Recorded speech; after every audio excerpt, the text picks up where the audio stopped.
Curso completo de Física IFRN Campus Santa Cruz, nosso e-mail institucional e WhatsApp com o cafezinho do Boy Carlão. A aula de hoje é dividida em duas partes. Primeira parte, movimento circular uniforme, compreendendo o movimento de uma bicicleta. Objetivos da aula: conceituar radiano, período e frequência, relacionar velocidades escalares e angulares e compreender o conceito de aceleração centrípeta. Sou seu fã. Conceito de radiano. Por definição, um radiano é a medida do ângulo central que vai determinar em uma circunferência um arco cujo comprimento é o próprio raio. Então, quando o arco determinado por esse ângulo central for o próprio raio, nós temos, por definição, um radiano. E é possível saber em graus quanto vale um radiano. Se 360 graus, que é uma volta completa, corresponde a um comprimento de 2πr, que ângulo corresponderia a um comprimento R? Regra de 3, né? 360 graus vezes R é igual a 2πr vezes θ. Isolando θ, 360 graus vezes R por 2πr. Cortando R com R e sabendo que π é 3,14, teremos 360 graus dividido por 2 vezes 3,14. Ao dividir, concluímos que um radiano equivale a um ângulo de 57 graus. Então, para um ângulo qualquer, a gente pode definir esse ângulo em radiano, dividindo o comprimento pelo raio. Então, se você quiser saber o valor de um ângulo em radiano, é só dividir o comprimento pelo raio. Lógico que se o comprimento for o próprio raio, é 1 radiano. Mas para um ângulo qualquer em radiano, L sobre R. Se eu pego uma volta completa, o comprimento é 2πr. Ao dividir 2πr por R, cortei R com R, chego a uma conclusão muito interessante. O ângulo equivalente a 360 graus em radiano é 2π radiano. Então, uma volta equivale a um ângulo de 2π radiano. Porque, por definição, o ângulo em radiano é o comprimento pelo raio. Se o comprimento de uma volta é 2πr, ao dividir por r fica 2π radiano, é o ângulo equivalente a uma volta. A partir daí eu posso definir o conceito de espaço angular, que será muito importante, principalmente na segunda parte, na aula 11. Por definição, o espaço angular vai ser o comprimento do arco dividido pelo raio. Então, se você quiser saber o espaço angular, eu pego o comprimento da circunferência, que é o ΔS, e divido pelo raio. Esse espaço angular tem a ver com a própria definição de radiano, né? O espaço angular é dado em radiano ao dividir o deslocamento ΔS pelo raio. Eu já vou adiantar para vocês, gente, que toda medida em radiano, toda medida angular, é a medida escalar ou linear pelo raio. Então, como eu quero o espaço angular, eu pego o deslocamento escalar e divido pelo raio. Ao dividir pelo raio, o mundo escalar se transforma em mundo angular. Maiores detalhes na nossa aula 11. Então, para você entender, muito simples, um pequeno exemplo. Uma partícula percorre um arco de 200 metros de comprimento em uma curva de raio 160 metros. Ele quer saber qual é o espaço angular em radiano. É só dividir o deslocamento escalar, que é 200 metros, pelo raio. Ao dividir 200 por 160, eu tenho 1,25 radiano. Observe que se esse comprimento fosse o próprio raio, daria 1 radiano. Entendi, Carlos? Bem simples o conceito de espaço angular, né? Muito bem, gente. Agora vamos aos conceitos de período e de frequência. Seja uma partícula que descreve um movimento circular com velocidade escalar constante, é o que a gente chama de movimento circular uniforme. Então, o que é período? É o tempo gasto para a partícula realizar uma volta. Simples assim. O tempo que eu gasto para realizar uma volta, a gente chama em física de período. E o que é a frequência? É o número de voltas realizadas na unidade de tempo, que pode ser segundo, minuto, hora. Então, por definição, a frequência pega-se o número de voltas realizadas pelo intervalo de tempo que você gastou. Tem uma observação bastante interessante. A frequência também pode ser dada pelo inverso do período. Carlos, por quê? Gente, se o número de voltas é 1, o tempo gasto é o período. Caramba, Carlão, que interessante. Porque veja, se n é 1, ΔT é o próprio período. Então, a frequência é o inverso do período. Então, é por isso que eu, para medir a frequência, ela é o inverso do segundo no sistema internacional. Se a frequência é o inverso do segundo, 1 sobre segundo, nós vamos chamar a partir de hoje de hertz, ou rotações por segundo. Agora, se o período vier em minutos, aí a frequência é 1 sobre minuto, que a gente chama de RPM. Então, nunca esqueça disso, gente. A frequência é o número de voltas pelo tempo. Só que quando o número de voltas é 1, o tempo é o próprio período. Então, a frequência fica o inverso do período. Se vier em segundos, a frequência é 1 sobre segundo, que é dada em hertz. Se vier em minuto, 1 sobre minuto, que é RPM, rotações por minuto, tá? É exatamente isso que eu estou colocando aqui para você, ó. Da expressão da frequência, né? Se n é uma volta, o tempo é o próprio período. Por isso que a frequência é o inverso do período. É óbvio que se a frequência é o inverso do período, o período é o inverso da frequência. Então veja como é simples. Se numa questão você tiver o período, você tem como achar a frequência. É só inverter. Ou se você tiver a frequência, é só inverter e você acha o período. Esse F aqui é minúsculo também, tá bom? Então um exemplo sobre isso. Uma partícula executa um movimento circular uniforme com uma frequência de 300 voltas por minuto. Lembra que RPM é voltas por minuto? Ele quer que você encontre a frequência em hertz, ou seja, em rotações por segundo, e depois ele quer que você encontre o período em segundos. Então vamos lá. A frequência, por definição, é o número de voltas pelo tempo gasto. São 300 voltas em 1 minuto, só que 1 minuto é 60 segundos. Então a frequência vai ser 300 por 60. 5 rotações por segundo, também conhecido por hertz. E neste momento, você como aluno precisa ver uma regra prática. Para transformar de RPM em hertz, é só dividir por 60, tá? Então você, toda vida que vier uma frequência em rotações por minuto e você precisar transformar para rotações por segundo ou hertz, porque é o sistema internacional, se necessário, aí você divide por 60, como você está vendo aqui. De RPM para hertz, divide por 60. E se por acaso quiser o contrário, multiplica por 60. Pronto. Tendo a frequência em hertz, é possível achar o período, porque o período é o inverso da frequência, ou vice-versa. Como a frequência é 5, o período é 1 sobre 5, que dá 0,2 segundos. Só que eu posso fazer por regra de 3, usando a definição de período. Gente, o que é período? Tempo gasto para dar uma volta. Se a frequência é 5 voltas por segundo, se eu dou 5 voltas em 1 segundo, uma volta é dada em quanto tempo? Ou seja, qual o período? Porque o tempo para dar uma volta é o período. Então, 5 vezes t é 1, t é 1 sobre 5. Ou seja, o aluno pode fazer uma regra de 3 para determinar o tempo gasto para achar, para realizar uma volta. Fica como opção para você, tá bom? Então, respostas da questão: frequência 5 Hz, período 0,2 segundos. A partir dos conceitos de período e frequência, a gente chega no coração da aula. O conceito de velocidade escalar é aquela mesma que você estudou até a aula 6. É o mesmo que velocidade linear ou tangencial. É a divisão do espaço escalar pelo intervalo de tempo. Então, a velocidade, já aprendemos nas aulas iniciais, é a variação do espaço pelo tempo gasto.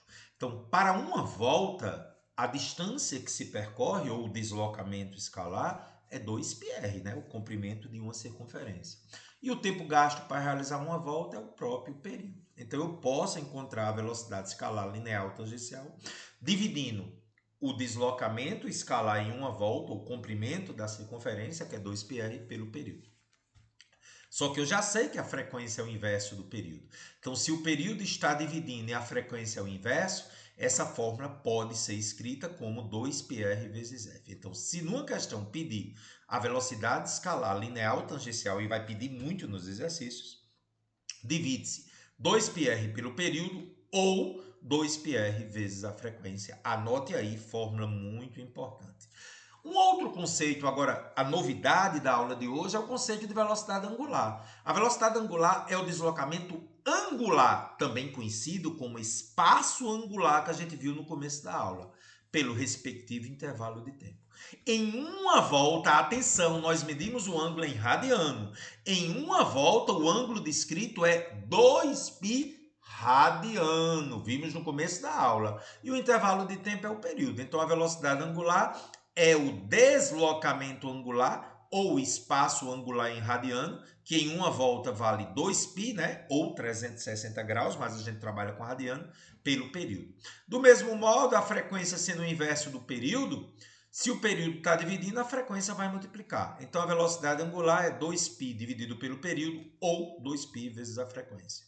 Fórmula também muito importante. E o interessante é que é possível relacionar a velocidade escalar, linear ou tangencial com a angular. Nós vimos que a velocidade escalar é 2πr vezes f e a velocidade angular é 2π vezes f. Olhando para as duas fórmulas, você vê que 2πr vezes f é a velocidade escalar. Se eu passar esse f para frente do r, fica 2πf vezes r. Mas espera aí, 2π vezes a frequência não é a velocidade angular? Conclusão. Para relacionar velocidade escalar com angular, pega-se a velocidade angular, multiplica-se pelo raio e tenho a velocidade escalar. Anotem essas fórmulas que serão muito importantes. Um exemplo que vai conectar as fórmulas. O pneu de um veículo descreve um MCU. Carlos, o que é MCU? Movimento circular uniforme. Movimento realizado em um círculo com velocidade escalar, linear ou tangencial constante. A frequência é 900 voltas por minuto, 900 RPM. Sabe-se que o raio do pneu é 30 centímetros. Ele quer para um ponto na borda do pneu, também chamado de periferia, a velocidade angular em radiano por segundo e a velocidade linear, escalar ou tangencial em metros por segundo. Vamos aos dados da questão. Primeira coisa, a frequência é 900 RPM. No sistema internacional, se eu quiser trabalhar com a frequência em rotações por segundo, eu divido por 60, né? Como já vimos. 900 por 60 dá 15 Hz. A velocidade angular, por definição, você anotou já essa fórmula, né? É 2π vezes a frequência. Então, 2π vezes a frequência em voltas por segundo é 15. Então, isso dá 30π radianos por segundo. Carlos, por que você transformou para Hz? Porque trabalhando em radiano por segundo, a frequência tem que ser por segundo, né? Então, a velocidade angular é 30π radiano por segundo. O aluno pode substituir π por 3,14 se quiser, tá bom? Achei a velocidade angular. E a velocidade linear, mais uma vez, a frequência é 15 Hz. E o raio, transformando para metro, gente, 1 metro tem quantos 100 centímetros? 100. Então, eu vou dividir 30 por 100. Isso me dá 0,3 metros. Da definição de velocidade escalar, 2πr vezes f. Então, é 2π vezes o raio em metro e a frequência em hertz. Ao multiplicar, dá 9π metros por segundo. Mas você também sabe que eu poderia achar a velocidade escalar multiplicando-se o resultado da letra A, que é a velocidade angular, vezes o raio. O raio em metros é 0,3, para que eu tenha em metros por segundo, né? 30 vezes 0,3, 9π metros por segundo. O aluno escolhe qual das duas opções para a fórmula da velocidade escalar. E se π é 3,14 aproximadamente, ao multiplicar 9 por 3,14 dá 28,3 metros por segundo. E você ainda lembra que de metros por segundo para quilômetros por hora você multiplica por 3,6? Então, para ter uma ideia, gente, esse pneu desenvolve uma velocidade, um ponto na sua periferia, que vai acabar sendo a velocidade escalar do próprio carro, de 102 km por hora. Eu multipliquei por 3,6, ok? Tá aí as respostas desse belíssimo exemplo para você consolidar. Pronto, e a segunda parte da aula vai ser como é que você pode transferir um movimento circular de um lugar para o outro. A gente faz isso geralmente através de polias ou engrenagens. Então, o primeiro tipo de transmissão é o acoplamento de polias que tem uma corda que transmite o movimento de uma polia menor para uma maior ou vice-versa. Ou pode ser também uma encostada na outra. Em ambos os casos, eu tenho a mesma velocidade escalar. Por quê, Carlos? Porque não há escorregamento. Então, todos os pontos dessa corda no primeiro exemplo e todos os pontos da periferia da roda menor e da maior, eles desenvolvem a mesma velocidade escalar. Por quê? Porque não tem escorregamento. O desenho de cima com uma corda ou o desenho de baixo com um contato entre a polia menor e a maior garante a mesma velocidade escalar linear ou tangencial. Deste modo, a velocidade escalar de B, que é a maior, é igual à velocidade escalar dos pontos da polia menor, que é em A. Só que velocidade escalar, você já viu que é a velocidade angular vezes o raio. WB vezes RB é igual a WA vezes RA. Só que a velocidade angular não é 2π vezes a frequência, então fica 2π frequência de B vezes raio de B, é 2π frequência de A vezes raio de A. Cortando 2π com 2π, frequência de B vezes o raio de B é frequência de A vezes o raio de A. E aqui tem uma coisa bastante curiosa. A polia menor, para poder acompanhar a polia maior, tem que dar mais voltas. Então, é por isso que a polia que tem o menor raio terá que ter maior número de voltas por segundo ou por minuto, não importa. Ou seja, terá maior frequência. Então, nunca esqueça disso. Em acoplamentos desse tipo, a polia menor é inversamente proporcional à frequência. Em outras palavras, o raio é inversamente proporcional à frequência. Se esse raio de A for a metade do raio de B, a frequência de giro da menor é o dobro. Mas na dúvida é só usar a fórmula. Frequência de B vezes o raio de B é igual a frequência de A vezes o raio de A. Menor polia gira mais, tá bom? Porque eles têm a mesma velocidade linear. E aí um exemplo em que a gente vai usar dentes ao invés de raio, mas são proporcionais. Quanto maior o raio, maior o número de dentes. Então vamos lá, uma questão em que há um ponto de contato, questão de velocidade escalar iguais. Na ilustração abaixo, a polia A tem raio 32 centímetros e 16 dentes. Gira com a frequência de 15 voltas por minuto. Já a polia B é um pouquinho menor. Tem raio de 24 centímetros e 12 dentes. Observe que são proporcionais. Maior raio, maior número de dentes. Menor raio, menor número de dentes. Se 24 centímetros é 12 dentes, 32 centímetros é 16, né? Viu que há uma proporção. Tá certo? Se a frequência de A é 15, ele quer a frequência de B. Como o B é menor, a frequência vai ser maior, né? Menor raio ou menor número de dentes, maior frequência. E depois ele quer a velocidade linear das polias. Observe que ele não pergunta a velocidade escalar de A ou de B, porque elas são iguais. Neste tipo de questão, sendo uma corda ou um contato, a velocidade escalar de todos os pontos da periferia são iguais. Então vamos começar pela frequência de B. Temos os dados, raio de A 32, frequência de A 15. Raio de B 24, frequência de B eu não sei. Como as velocidades lineares são iguais, a gente já demonstrou que a partir daqui eu chego àquela expressão que você já pode decorar. Frequência de B vezes raio de B é frequência de A vezes raio de A. Frequência de B é o que eu desejo, raio de B 24. Frequência de A é 15, raio de A é 32. Com muito cuidado, 15 vezes 32 é 480. Passa 24 dividindo. De fato, B, por ter raio menor, terá maior frequência, no caso 20 RPM. Muito bem, Carlos. E como é que eu posso achar a velocidade linear de um ponto da polia A ou da polia B? São iguais. Então eu escolhi a de A aí, né? Raio de A 32 centímetros, dividir por 100 para transformar em metro, né?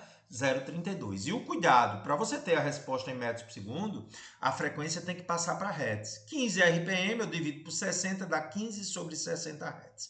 Poderia ter escrito 0,25, mas deixei em forma de fração 1/4. Definição de velocidade escalar, 2π vezes a frequência vezes o raio, já vimos. 2π vezes a frequência é 1/4 e o raio de A 0,32. Aqui em cima, multiplicando tudo, dá 0,64π sobre 4. Ao dividir 0,64 por 4, 0,16π metros por segundo. Eu vou pedir que você faça a velocidade escalar de B e comprove que usando o raio de B e a frequência de B, dará também 0,16π metros por segundo. Ok? Tá aí as respostas do exemplo 4, um exemplo que tem acoplamento da periferia de pontos de contato à mesma velocidade escalar.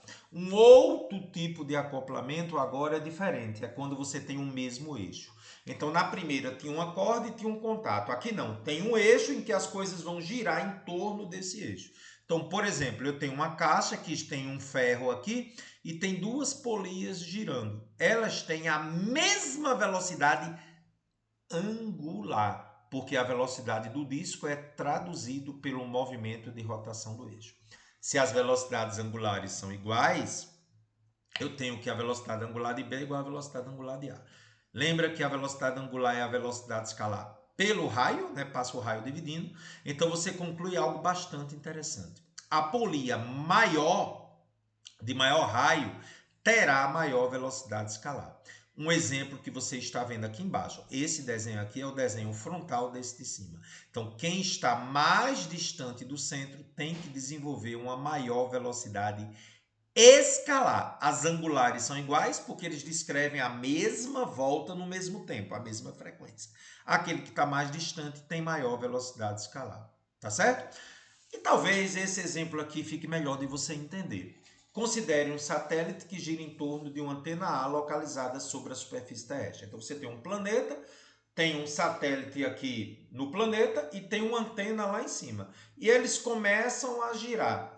Gente, se o período do satélite for o mesmo período de rotação da Terra, você garante que eles tenham a mesma velocidade angular? Sim, porque eles estão descrevendo o mesmo ângulo no mesmo tempo.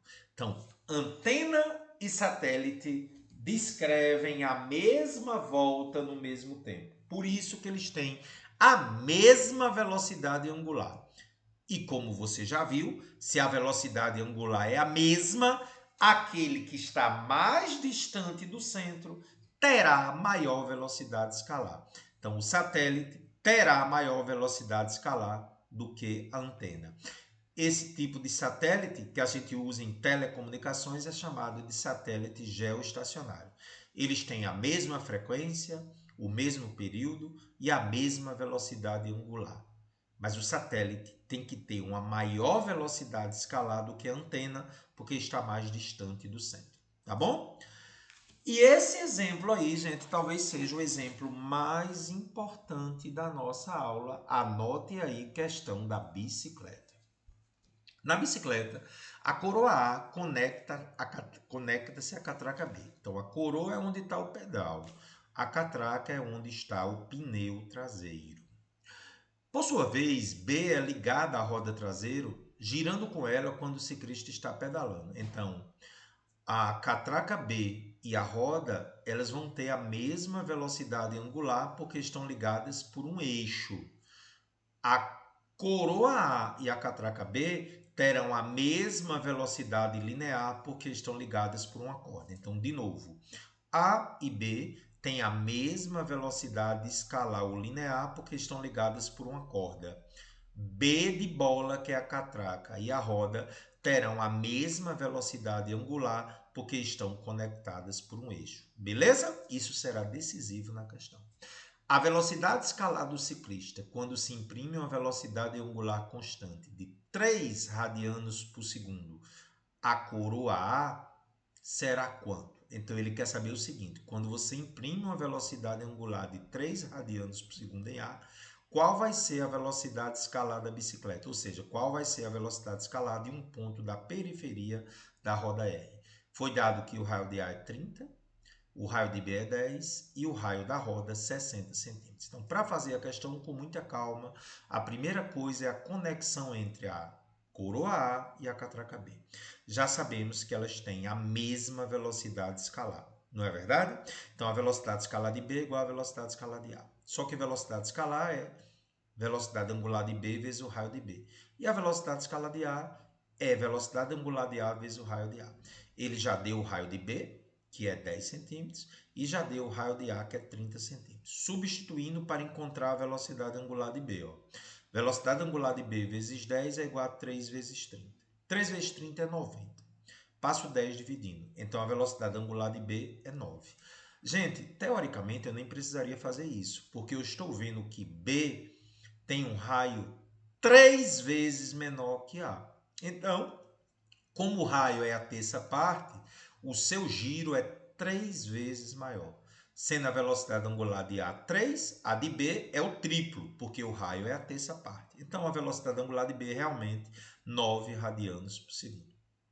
Tendo a velocidade angular de B, gente, eu consigo calcular a velocidade angular da roda. Sim, porque elas estão ligadas ao mesmo eixo, né? A catraca B e a roda giram com a mesma velocidade angular. Então, a velocidade angular da roda é a mesma da catraca B. Então, 9 radianos por segundo. Da definição que envolve velocidade escalar e angular, eu sei que a velocidade escalar de um ponto da periferia da roda, que é a própria velocidade escalar da bicicleta, é a velocidade angular da roda vezes o raio. A velocidade angular da roda é 9. O raio da roda é 60. Ao multiplicar 9 por 60, você vai achar a resposta em centímetros por segundo, porque você deixou o raio em centímetro. 540 centímetros por segundo. Para transformar em metro, é só dividir centímetro por 100. Aqui não é 3,6, tá? Porque é centímetro por segundo. Ao dividir centímetro para metro, eu encontro que a velocidade angular de um ponto da periferia da roda, que corresponde à velocidade da bicicleta do ciclista, dá 5,4 metros por segundo, letra D, questão top para você. E, finalmente, algo que será muito importante lá nas aulas 18 e 19 é o fato de que existe aceleração no movimento circular uniforme. Como, professor, a velocidade escalar é constante? Vamos ler comigo? Lá na aula 8, nós vimos que a velocidade é um vetor. Mesmo que seu módulo fique constante, se houver qualquer variação em sua direção, e há, porque no movimento circular a direção da velocidade está mudando, não há dúvidas, vai existir uma aceleração. E essa aceleração será responsável pela alteração na direção do vetor velocidade e vai receber o nome, a partir de agora, de aceleração centrípeta, aceleração centrípeta, também chamada de normal ou radial. Isso acontece porque ela aponta sempre para o centro. E sua única função na vida da aceleração centrípeta é curvar a trajetória, sem aumentar ou diminuir o seu módulo. Pode-se demonstrar, nós não vamos fazer isso no nosso curso, que a aceleração centrípeta é dada por velocidade escalar ao quadrado pelo raio. Velocidade escalar em metro por segundo, raio em metro. Só que você sabe que a velocidade escalar é angular vezes o raio. Substituindo aqui em cima, né? W vezes R ao quadrado. Desenvolvendo, fica W ao quadrado vezes R ao quadrado sobre R. Cortando R ao quadrado com R, chegamos a um resultado que é o seguinte: a aceleração centrípeta é W ao quadrado vezes R. Ou seja, a aceleração centrípeta também pode estar relacionada à velocidade angular por essa expressão.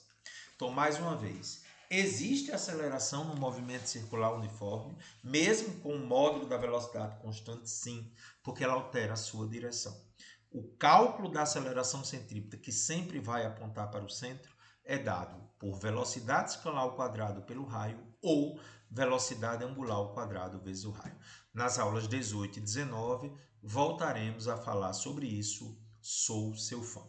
A partir de agora, gente, nós vamos ver exercícios que solidificam toda a teoria. Se você está sem tempo de ver toda a aula, até aqui é suficiente para o assunto. Mas aí eu vou aprofundar para você navegar em mares mais profundos. Então, vamos comigo. Trago para você um primeiro exercício. Analise na imagem as gotas de água que saem do cão ao se secar. Você tem um cachorrinho que começa a se secar, né? E as gotas de água fazem esse movimento, como você está vendo aqui. Considere que esse cão gira sua cabeça no eixo perpendicular ao plano da imagem, realizando, neste momento, um movimento circular uniforme. Opa, valor da velocidade constante, Carlos. Com sentido indicado na imagem, né? O sentido de movimento é exatamente esse aqui, que é o sentido de rotação no sentido horário. Considere também que as gotas de água possuem velocidade nula em relação aos pelos antes de abandoná-los. Desprezando-se a ação da gravidade, qual é a seta, ou seja, o vetor, que melhor representa a direção da velocidade da gota, destacada na imagem após abandonar a orelha do cão? Então, gente, a gota é representada aqui nessa posição, o giro de movimento é no sentido horário, né? Tá aqui. Então, a representação da velocidade é essa. Porque, gente, no movimento circular uniforme, o vetor velocidade é sempre tangente à circunferência. Essa palavra tangente é por isso que a velocidade escalar é chamada de tangencial também, porque ela sempre formará 90 graus com o raio. Então, sendo perpendicular ao vetor raio que liga o centro à gota, enquanto seu sentido acompanha o giro do movimento.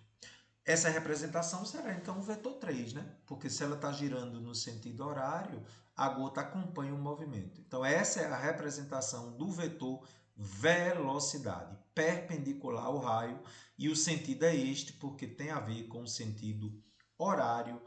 Portanto, a alternativa correta, letra B de bola, resposta da questão 1, e o cachorrinho só observando o movimento. Tá ligado? Questão número 2, semelhante à anterior, vem lá da Unicamp. A prática esportiva de pular corda vem conquistando muitos adeptos e se tornando uma modalidade de competição. Numa prova de velocidade, um atleta consegue dar 105 saltos em 30 segundos, considerando que seja um movimento uniforme, né? Considerando que o ponto da corda que passa sobre os pés e acima da cabeça do praticante descreve uma trajetória circular de raio 90 centímetros, ele quer saber qual é a velocidade escalada de um ponto na periferia do movimento, o ponto P. Use P igual a 3. Então vamos lá, né, gente? Solução, vamos primeiramente ver que a velocidade, conforme questão anterior, ela é perpendicular ao raio, né? Está girando aí no sentido horário pelo movimento. Foram 105 saltos ou 105 voltas em 30 segundos. O raio está em centímetros, vamos transformar para metro para que a gente trabalhe com o sistema internacional. 90 centímetros para metro, eu divido por 100. E o π pediu para considerar 3. Vamos calcular a frequência do movimento. Para calcular a frequência, você viu na teoria que é dividir o número de voltas pelo tempo gasto. Então, 105 voltas ou 105 saltos por 30, a frequência é 3,5 Hz. Tendo a frequência, eu consigo calcular a velocidade escalar, porque ela é dada por 2πr vezes f. Lembre que 2πr é o comprimento da volta e f é a frequência. Π é 3, raio é 0,9, frequência é 3,5. Ao multiplicar a velocidade escalar linear tangencial do ponto P vale 18,9 metros por segundo, letra C. Carlão, gostei, muito massa. Vamos pular, vamos pular, vamos pular, vamos pular. E aí eu pergunto a você, qual seria o módulo do vetor aceleração? Zero, porque a velocidade é constante. Não, gente. Existe aceleração centrípeta. Se a velocidade é 18,9 metros por segundo e o raio em metros é 0,9, a aceleração centrípeta, como já vimos, é a velocidade escalar ao quadrado pelo raio. Então, dividindo aí 18,9 ao quadrado por 0,9, né? 18,9 ao quadrado é 357,21. Ao dividir por 0,9, eu encontro que a aceleração centrípeta vale 396,9 metros por segundo ao quadrado. E ela aponta para o centro, sendo perpendicular ao vetor velocidade. Carlos, gostei, bem simples, né? E aquele lembrete para você nunca esquecer. Apesar de ser um movimento circular uniforme, existe aceleração e ela aponta para o centro, recebendo o nome aí, como já vimos, de aceleração centrípeta Boy-Carlão com você. E aí vamos para o sexto sentido. Eu vejo movimentos circulares. Com que frequência? O menino responde que é W sobre 2π. Após estudar física exaustivamente para as provas do Enem, Lívia sentiu-se mal e precisou receber a visita de um médico. Com base nas informações do diálogo apresentado e considerando-se uma roda que gira em torno do seu próprio eixo com velocidade angular constante, qual é o período de rotação? Carlos, nós sabemos que a velocidade angular é a divisão do espaço angular pelo respectivo intervalo de tempo. Só que em uma volta, o espaço angular é 2π e o tempo é o próprio período. Então, é por isso que a velocidade angular é 2π sobre o período. Isolando o período, né? Passa ele para lá e a velocidade angular para cá, o período é 2π sobre w. Agora, preste bastante atenção. Ele está dizendo que é W sobre 2π. É porque no enunciado o menino disse que era a frequência. A frequência é o inverso do período. Então preste atenção. No enunciado, o menino diz que a frequência é W sobre 2π. Mas a questão não quer frequência, a questão quer o período. E como a gente acabou de ver, ele é o inverso da frequência, né? 2π sobre W. Só que eu posso escrever 2π sobre W assim, ó. Esse W que está dividindo, ele passa com expoente negativo menos 1. Então, a resposta é o período, que é 2π vezes W elevado a menos 1. Portanto, letra B de bola. Carlão, gostei. Olha o brega. Questão número 4 vem lá de São Paulo. Uma equipe médica filma uma cirurgia ortopédica na qual foi utilizada uma serra óssea com um disco que gira em torno de um eixo, como da imagem. Posteriormente, ao assistir o vídeo, um dos enfermeiros reparou que na gravação a logomarca S do disco, vamos só diminuir um pouquinho aqui, parecia parada, mesmo com o disco girando.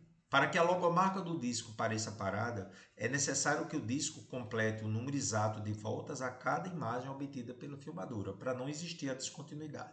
Sabendo que a taxa de quadro dos vídeos é de 30 voltas por segundo, ou 30 quadros por segundo, ou seja, 30 imagens a cada segundo, uma das possíveis velocidades de rotação do disco é, da definição de frequência, a frequência é o número de voltas pelo tempo gasto. Então, se são 30 voltas ou quadro, não importa, em 1 segundo. Então, a frequência será 30 dividido por 1, 30 Hz, 30 quadros por segundo. Em quadros por minuto, se em 1 segundo é 30, em minutos é só multiplicar por 60. A frequência daria 1800 RPM. Observe que esse resultado poderia ser também os múltiplos, né, de 1800. Então, uma das possíveis velocidades de rotação do disco é 1800 RPM. Deixando claro que, apesar do nome velocidades de rotação do disco, isso aqui é unidade de frequência. É muito comum haver essa confusão em algumas questões. Como a unidade é RPM, ele está falando em velocidade de rotação, mas na realidade isso é uma frequência, tá? Eu não quis alterar a questão. 1800 RPM, letra B, com você. E tá gostando das questões? Dá um like aí pra gente. Questão número 5, mais uma de São Paulo. A figura mostra as diversas possibilidades de rotação de um braço robótico. Muito bem, cara. Mais uma questão envolvendo a física do dia a dia. Supondo que apenas a pinça desse braço girou e realizou uma rotação de 90 graus em 0,5 segundos, qual é a velocidade angular média dessa rotação? Então, ele realizou um quarto de volta, né, gente? 90 graus em 0,5 segundos. E já sabemos que a velocidade angular é a divisão do espaço angular em radiano pelo intervalo de tempo. 90 graus, atenção, 90 graus é a quarta parte de 360 graus. Uma volta completa, já vemos que tem 2π. 90 graus é π sobre 2, porque se 2π é 360, π é 180. Como é 90 graus, π sobre 2. Nunca esqueça que π radiano é 180 graus. Como aqui é 90 graus, vai ser π sobre 2, tá bom? 90 graus é π sobre 2 radiano. A questão está pedindo em radianos por segundo. Então, se você tem π sobre 2 radiano e o tempo é 0,5, eu posso conservar π sobre 2 e multiplicar pelo inverso de 0,50. 1 sobre 0,50. Então, a velocidade angular é π dividido. 2 vezes 0,50 é 1. Velocidade angular é π radiano por segundo. Belíssima questão. Letra C. Conceitos são sempre importantes e o robô está aí só movimentando. E é muito doido, né? Não, mas é massa demais, gente. Questão número 6. Eita, que fome. Considere que um cachorro se senta em frente a uma máquina de assar frangos de uma mercearia, como mostra a imagem. O cachorro sabe que depois que os frangos ficam assados, o dono da mercearia sempre lhe dá um suculento pedaço de frango. Considerando que os espetos giram com a velocidade angular constante 2π sobre 3 radianos por segundo, e que para os frangos ficarem totalmente assados devem permanecer na máquina durante 1 hora, quando chegar o momento de o cachorro ganhar seu pedaço de frango, cada espeto terá completado quantas voltas? Então, mais uma vez, a velocidade angular é a divisão do espaço angular pelo tempo.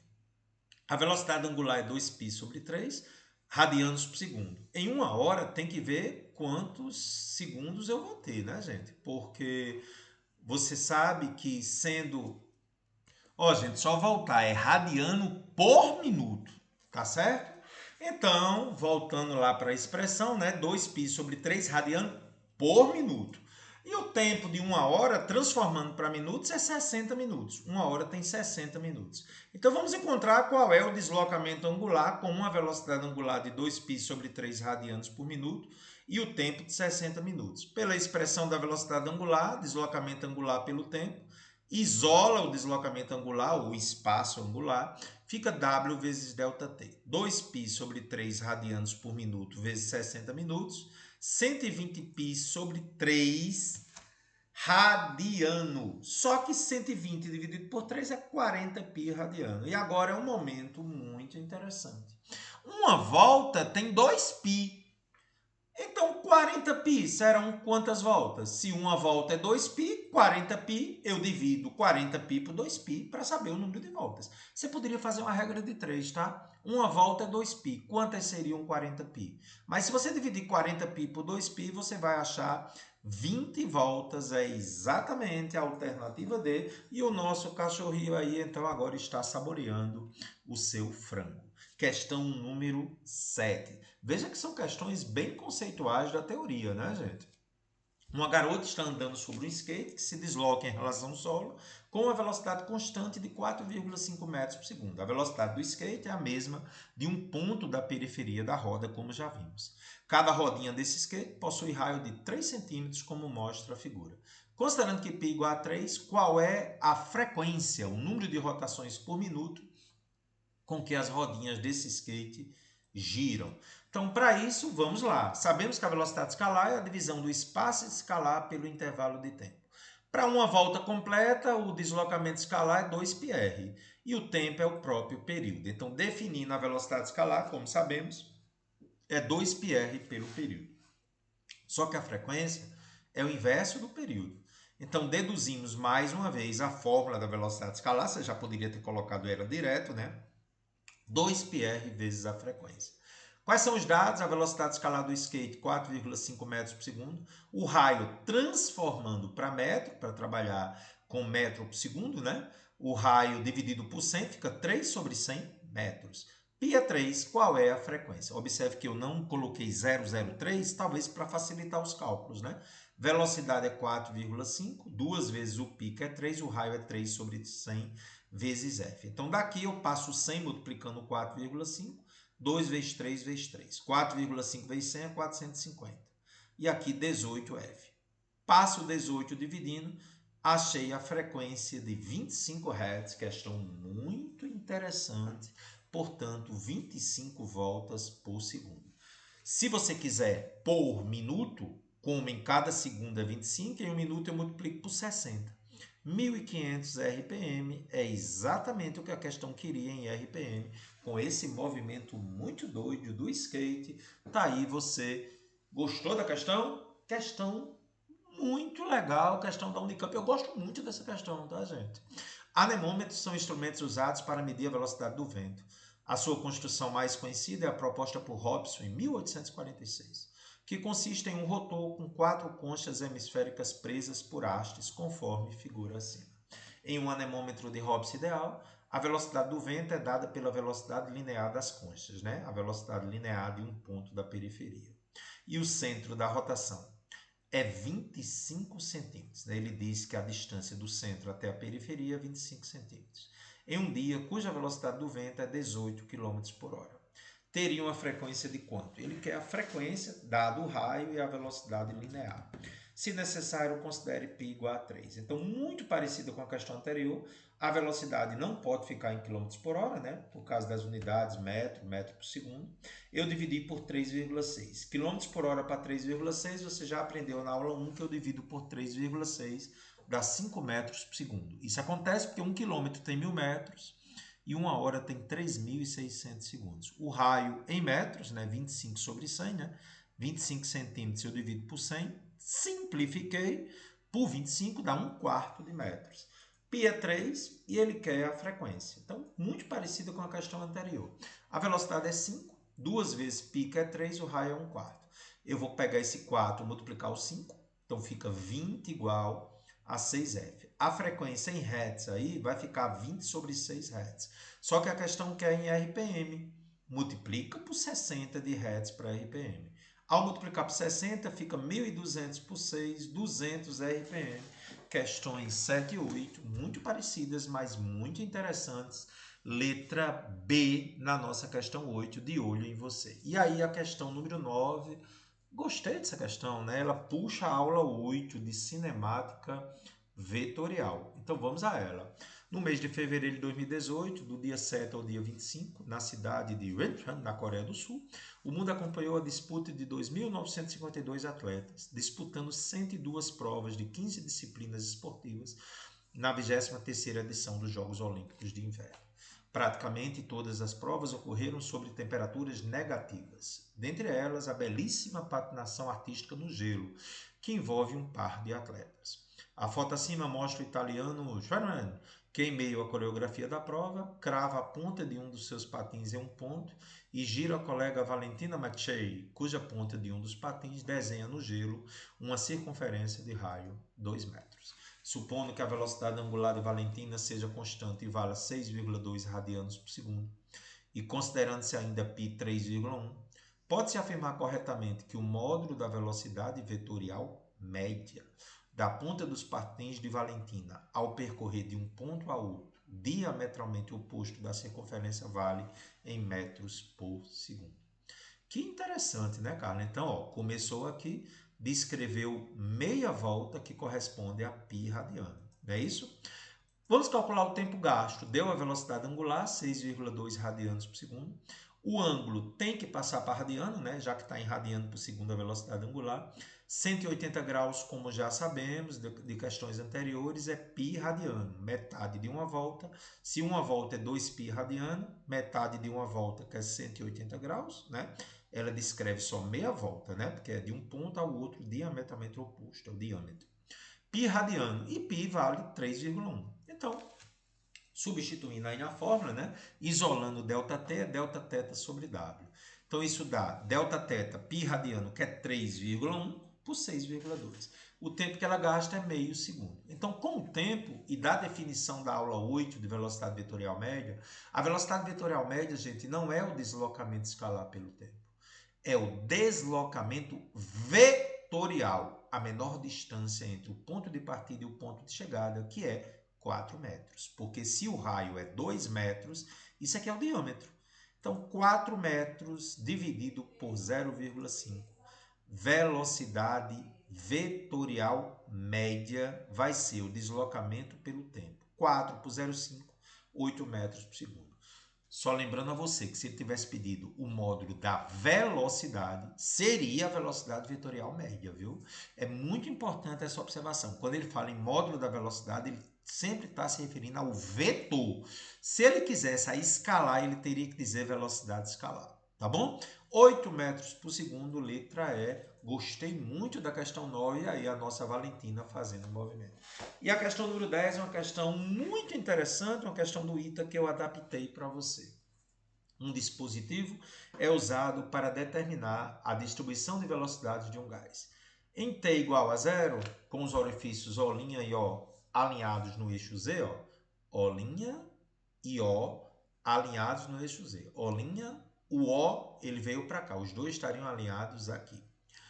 Moléculas ejetadas de O', que é desse recipiente aqui, após passar por um colimador, que é algo que regula a velocidade, penetram no orifício O do tambor de raio interno R, que gira com velocidade angular constante W. Então, esse disco está girando aqui com velocidade angular constante W.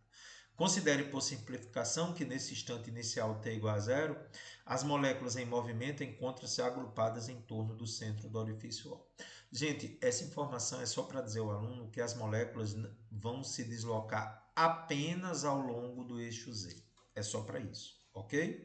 Enquanto o tambor gira, conforme mostra a figura, tais moléculas movem-se horizontalmente no interior deste ao longo da direção do eixo Z, como já dissemos, cada qual com sua própria velocidade, sendo paulatinamente, aos pouquinhos, depositadas na superfície interna do tambor no final dos seus percursos. Preste atenção agora. Nessas condições, determina a expressão para menor velocidade v em função do raio r e da velocidade angular w, de modo que as moléculas sejam depositadas durante a primeira volta desse círculo aqui. Então, a primeira coisa que eu vou fazer, qual é o tempo gasto para esse círculo realizar uma volta em função da velocidade angular. Sabemos que a velocidade angular é o deslocamento angular pelo tempo. Só que o deslocamento angular em uma volta é 2π. Então, daqui eu posso dizer que W é 2π por ΔT. Isolando o ΔT, passa ΔT para cá e o W dividindo. O tempo gasto para o disco dar uma volta em função de W é 2π sobre W. Da mesma forma, eu tenho como saber o tempo gasto para a partícula sair de um ponto da entrada do disco até o final, né? Em uma volta do disco para ela chegar aqui. Qual é a distância que essas partículas percorrem horizontalmente no interior do disco? Você sabe que a velocidade escalar da partícula v é o deslocamento escalar, que neste caso a distância que ela tem que percorrer para ser depositada no fim do disco é o diâmetro, 2r, pelo tempo gasto. Então, velocidade escalar é o deslocamento escalar pelo tempo. De forma semelhante à questão acima, a distância que ela percorre é 2r. Isolando o tempo, é 2r sobre v. Então, para que ela seja depositada durante a primeira volta, o tempo que o disco gasta para dar uma volta deve ser o tempo que a partícula gasta para percorrer o interior do disco. Posso igualar os dois tempos, então, né? Posso. Se o tempo gasto para o disco realizar uma volta que envolve velocidade angular é 2π sobre w, e o tempo que a partícula gasta para ir de ponta a ponta, que corresponde ao final da primeira volta, será 2r sobre v. Igualando os dois, eu vou ter o que ele pediu. 2π sobre w é 2r sobre v. Então, agora, gente, eu vejo que 2πv é igual a 2rw. Posso cortar 2 com 2 e chego ao resultado que ele quer, a velocidade para que ela seja depositada na primeira volta. Rw sobre π. Questão literal, bastante interessante. Está aí a resposta da questão subjetiva ao longo do breve. E agora, gente, chegamos às questões que envolvem mais de um movimento circular, ou seja, a transmissão do movimento circular. Nessa primeira questão, gente, temos dois carros A e B entrando ao mesmo tempo em curvas paralelas, com raios RA e RB. Os velocímetros de ambos os carros indicam ao longo de todo o trecho velocidades constantes lineares VA e VB. Se os carros saem das curvas ao mesmo tempo, qual é a relação entre as duas velocidades escalares? Está aí as alternativas. Qual o detalhe? Se os carros saem das curvas ao mesmo tempo, isso significa que eles descreveram o mesmo ângulo no mesmo tempo. Botei aqui o ângulo alfa na entrada e na saída, tendo assim a mesma velocidade angular. Então, eu estou vendo que a velocidade angular do carro A é igual à velocidade angular do carro B. Só que velocidade angular, você sabe que é a velocidade escalar dividido pelo raio. VA sobre RA é igual a VB sobre RB. Se eu passar esse VB para cá e o RA para lá, já tenho a resposta. Ele quer a razão entre as velocidades VA e VB. Vai ser RA sobre RB, portanto, a alternativa B de bola, Boy Carlão, com você. E vamos para a Unesp. Admita que um trator semelhante ao da foto, a relação entre o raio do pneu de trás, RT, e o raio do pneu da frente, RF, é dado pelo seguinte. O raio do pneu traseiro é 1,5 vezes o raio do pneu dianteiro. Chamando de VT e VF, respectivamente, os valores das velocidades lineares dos pontos desse pneu em contato com o solo, e de FT e FF, as suas respectivas frequências de rotação, pode-se afirmar que quando esse trator se movimenta sem derrapar, ele quer que se encontre a relação entre as velocidades escalares e as frequências. Ô Carlos, as rodas traseiras e as dianteiras acompanham o próprio movimento do trator. Como elas se movimentam junto com o trator, elas terão a mesma velocidade linear. Então, a velocidade do pneu traseiro é igual à velocidade do pneu frontal do pneu dianteiro. Como sabemos, a velocidade escalar é 2π vezes o raio do pneu traseiro vezes a frequência do pneu traseiro, e a mesma coisa para o pneu dianteiro. Só que o raio do pneu de trás, ele é 1,5 vezes o raio do pneu da frente. Vamos substituir aqui RT por 1,5 RF. Eu posso cortar 2π com 2π e também posso cortar RF com RF e chegamos que 1,5 vezes a frequência do pneu traseiro é igual à frequência do pneu dianteiro. Então essa é a primeira relação que já tem nas alternativas. A frequência do pneu da frente é 1,5 vezes a frequência do pneu traseiro.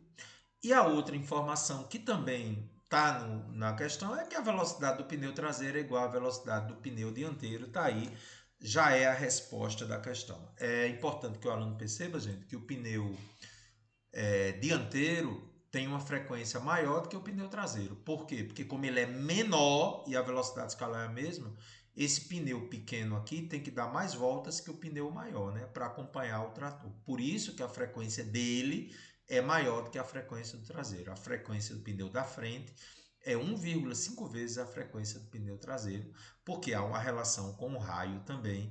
Letra B, você não pode perder uma questão dessa. E aí mando um grande abraço para você. Isso aqui você provavelmente tem na sua casa para secar as suas saladas, o seu alface, não é isso? A figura 1 mostra um secador de saladas por centrifugação. O movimento do giro cria uma centrifugação, iremos ver isso nas aulas 18 e 19, que funciona com base no acoplamento de duas engrenagens, que quando em rotação fazem girar um cesto em que estão acomodadas as folhas de saladas a serem secas. Não sei se você já percebeu, mas se você tiver em sua casa, quando você tirar a tampa, você vai ver que a manivela que está conectada em B, aliás, a manivela que está conectada em M é acoplada a uma pequena engrenagem B que é conectada por 3 hastes à tampa da salada, né? A figura 2 mostra o esquema do mecanismo desse utensílio. Verifique aí na sua casa. A engrenagem A gira quando a pessoa aciona a manivela M. A engrenagem B, que é articulada com a engrenagem A, ou seja, junta da engrenagem A, está ligada também à roda R, que é fixa no cesto que acomoda as folhas de salada. Então, quando você dá um giro aqui em M, essa rodinha pequena também gira e faz com que a roda, acoplada ao mesmo eixo de rotação, gire com a mesma velocidade angular dela. Tá certo? Carlos, então vamos lá. Qual é a frequência da engrenagem B? Então, a primeira coisa é observar que A e B têm a mesma velocidade linear. Por quê, Carlos? Porque são pontos de contato. Eles não deslizam um em relação ao outro. Gente, seja uma corda ou um contato direto entre as engrenagens, a velocidade linear é a mesma. E se isso acontece, se a velocidade linear é a mesma, 2πr vezes a frequência é igual a 2πr vezes a frequência. Eu já poderia ter escrito direto, né, gente? A gente já aprendeu isso, que quando eu tenho acoplamentos de polia com a mesma velocidade linear, o raio vezes a frequência é constante, ou seja, o raio de A vezes a frequência de A é igual ao raio de B vezes a frequência de B. O detalhe é que ele disse na questão que o raio de A é o triplo do raio de B. Vamos substituir. Isso me permite cortar raio de B com raio de B e chego a uma conclusão que a menor gira mais que a maior. Como o raio da menor é a terça parte, sua frequência é o triplo, como já sabemos. A frequência de B é o triplo da frequência de A. Se a frequência de A é 2,4 Hz, a de B então vai ser o triplo, né? Porque é 3 vezes menor, 7,2 Hz. Tendo a frequência de B e sabendo que elas estão ligadas ao mesmo eixo de rotação, a frequência de B será igual à frequência de C, porque eles têm a mesma velocidade angular. Eles completam o mesmo número de voltas por segundo. Frequência do sexto coincide com a frequência da engrenagem B. Daí a frequência de C da roda é 7,2 Hz, que é exatamente a letra A como resposta correta. Carlos, gostei demais dessa questão. E essa questão traz uma série de consequências sobre a transmissão de movimentos circulares com engrenagem. Eu gosto dessa questão do INSPER lá de São Paulo. A figura mostra uma réplica de Benz Patent Motor Roger, de 1885. É um carro de 2 lugares e 3 rodas. O diâmetro da roda dianteira, que é essa daqui, é maior, é menor, né? E mede 60 centímetros. E o da traseira, que é maior, mede 80 centímetros. Em um teste recém-realizado, o veículo percorreu em linha reta 7,2 km em 12 minutos, mantendo sua velocidade praticamente constante. É um movimento circular uniforme.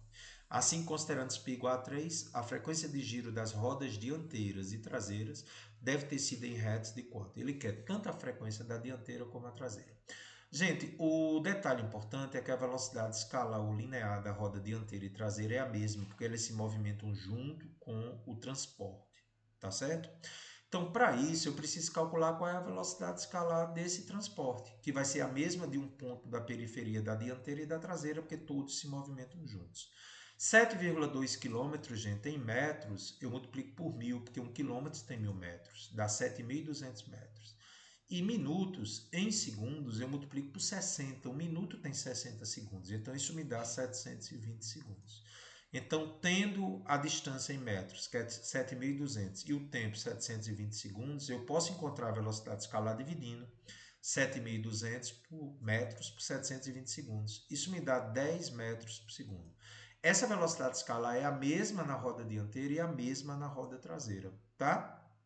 Que vale 10 metros por segundo. E o detalhe que você precisa ter muito cuidado nessa questão, gente, é que foi dado os diâmetros. E aí, nunca esqueça que o raio é a metade do diâmetro.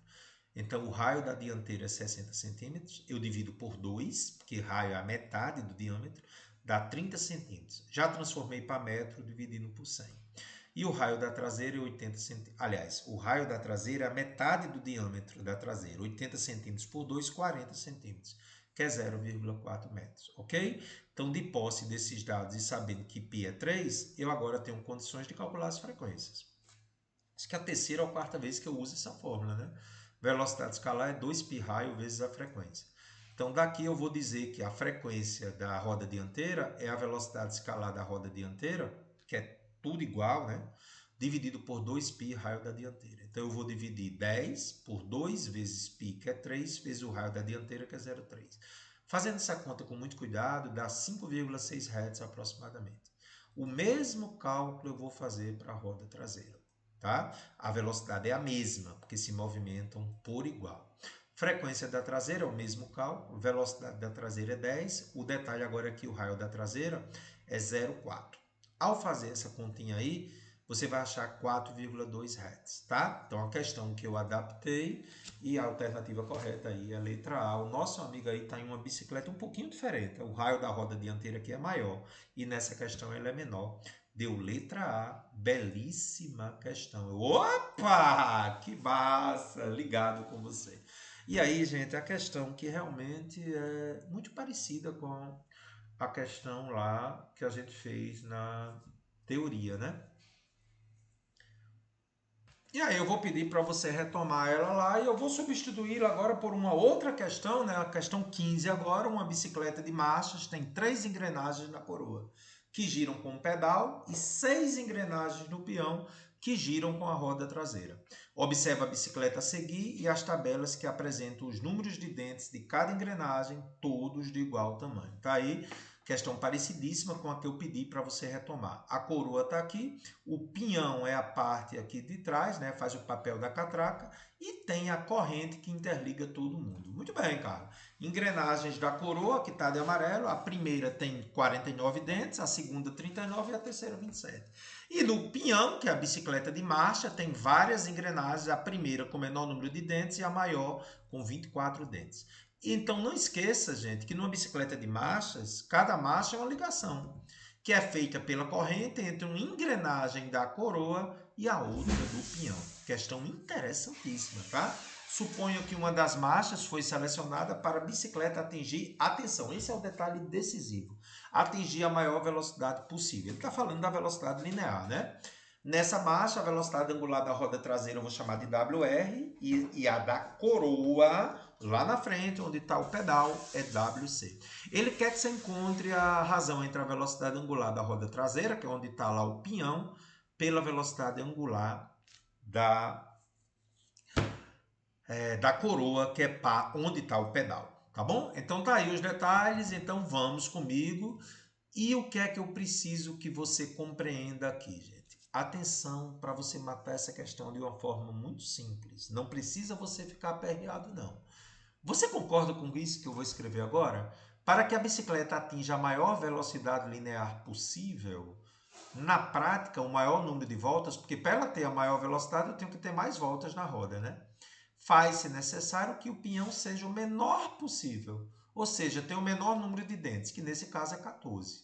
Em relação à coroa, que tem que ter o maior número de dentes, que nesse caso é 49. Não entendi, Carlos. Gente, quanto menor o raio do pinhão em relação à coroa, mais voltas ele vai dar. E se mais voltas ele vai dar, como ele está conectado à roda pelo mesmo eixo, a roda vai dar mais voltas. Então, simples assim.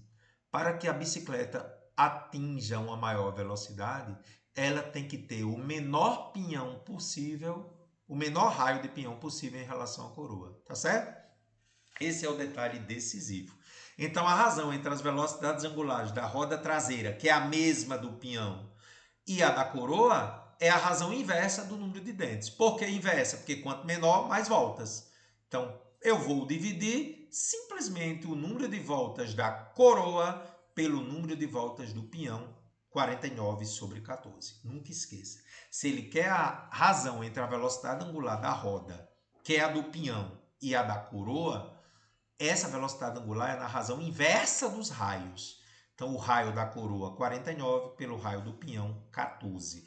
49 sobre 14, ao dividir por 7, simplificando, opcional, me dá 7 sobre 2. Alternativa A, questão de extrema possibilidade de cair. Por quê, Carlos? Porque o aluno tem que perceber, gente, a prática, né? Tocando esse teclado aí para você. Quanto menor o pinhão, mais giros a roda vai dar. Então, a razão entre a velocidade angular do pinhão, o maior número de voltas, e a da coroa, é a razão inversa dos dentes. Então, 7 sobre 2, letra A, belíssima questão, essa é a questão 15.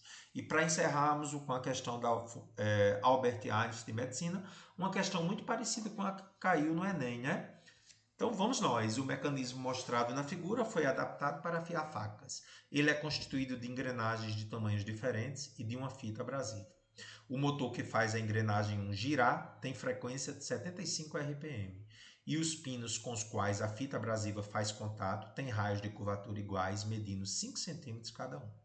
Nesse procedimento, a faca é mantida em contato com a fita abrasiva em repouso em relação ao solo. Está aí, engrenagem 1 conectada à engrenagem 2 com a mesma velocidade linear, né?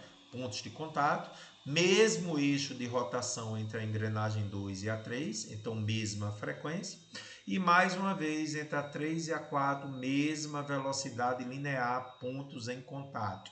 E finalmente a engrenagem 4 está conectada ao pino que faz essa fita girar. Parecidíssima essa questão com o Enem. Sabendo que o número de dentes da periferia de uma engrenagem é diretamente proporcional ao raio, já sabemos nisso, e que não há escorregamento entre a fita abrasiva e os pinos com quais ela faz contato, para garantir a mesma velocidade linear, né? Adotando π igual a 3, qual é a velocidade escalar ou linear com que a fita passa pela faca que está sendo afiada?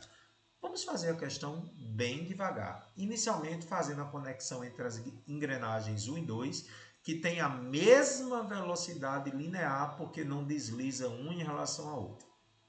Se isso acontece, 2π raio da primeira engrenagem vezes a frequência é igual a 2π raio da segunda engrenagem vezes a frequência. Cortando 2π com 2π, o aluno já poderia ter começado com essa relação direta, mostrando a inversamente proporcional entre raio e frequência. O raio de 1 é 56, eu estou fazendo proporcional ao número de dentes, vezes a frequência que foi dada no enunciado, que é 75 RPM, essa frequência de rotação aqui. Raio 2 é 14. Aí o aluno diz assim, ei, professor, já podia dizer que era 300, né? Como assim? Se o raio de 2 é a quarta parte do raio de 1, sua frequência é o quádruplo. Você tem razão.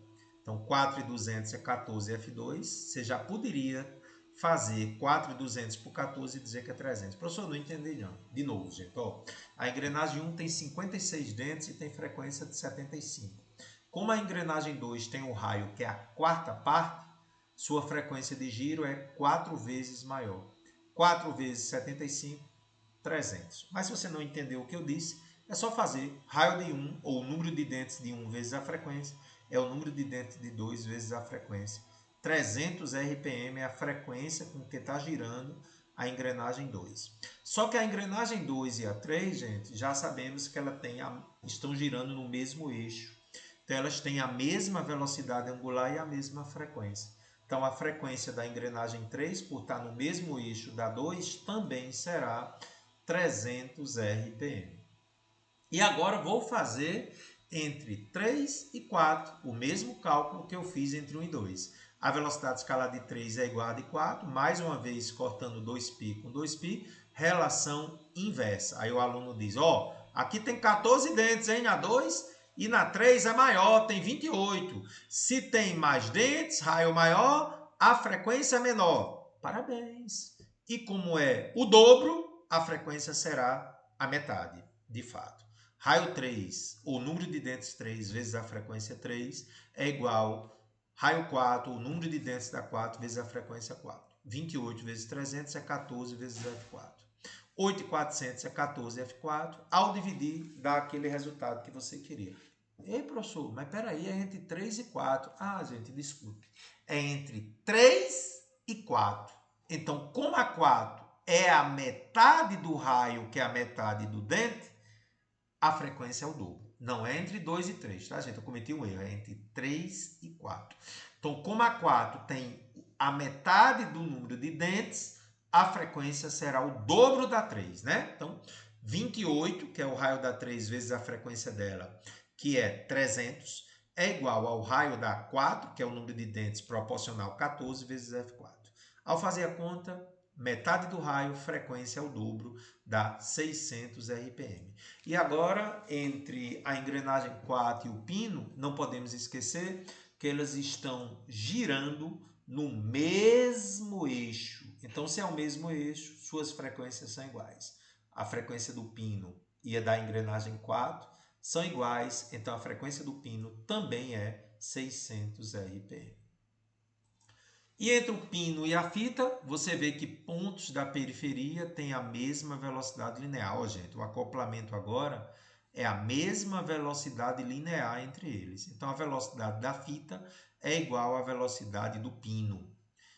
Mesma velocidade linear. E a velocidade linear é 2πr vezes a frequência. Como o raio do pino coincide exatamente com 5 centímetros, foi dado no enunciado. Lembra que o raio do pino está lá no enunciado, é 5 centímetros? 5 sobre 100 metros. A frequência do pino é 600 RPM. RPM para Hz você divide por 60, lembra? Dá 10 Hz. Então, para encontrar a velocidade da fita, eu estou encontrando a velocidade do pino. A velocidade do pino é igual à velocidade da fita. Substituindo 2 vezes 3, que é o π, o raio 5 sobre 100, vezes a frequência, que é 10. Multiplicando tudo aqui em cima, dá 300 por 100. A velocidade da fita, que é a mesma do pino, 3 metros por segundo. Eu usei o pino porque a velocidade dele é igual à da fita. 3 metros por segundo, portanto, letra D. Gostei, viu, Carlão? Questão muito massa. E aí, atingimos os objetivos da aula. Sou seu fã. Nunca desista dos motivos que te fazem sorrir. Nos encontramos no movimento circular uniformemente variado, que é a nossa aula 11. Até lá!